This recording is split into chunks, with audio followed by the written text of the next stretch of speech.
দেখো এখানে একটা প্রশ্ন আছে, মোট কয়েকটি মৌলিক সংখ্যা আছে 2^7 × 5^3 তাহলে এটা কি করতে হবে, 2^7 × 5^3 এটা লিখো, নিয়ে এবার এই সংখ্যা দুটোর উপরে যে পাওয়ারগুলো আছে মানে ঘাতগুলো আছে সেগুলো যোগ করলেই মৌলিক সংখ্যাটা পাওয়া যাবে। তা 7 + 3 = 10টি, তাহলে এই প্রশ্নের উত্তর হবে 10টি। তাহলে মোট মৌলিক সংখ্যা আছে 10টি।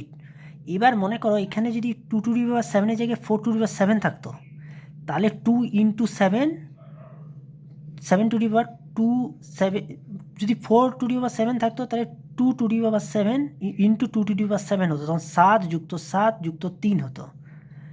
এই নিয়মটা একটু আলাদা হবে। আর এখানে দেখো 2 আর 5 দুটোই প্রায় মৌলিক সংখ্যাই বলতে পারো, ভাঙা যাবে না। তাহলে এই ক্ষেত্রে এটা 10 বেরোচ্ছে অ্যান্সার। ভিডিওটি লাইক ও শেয়ার করবে, চ্যানেলটিকে সাবস্ক্রাইব করবে। ধন্যবাদ।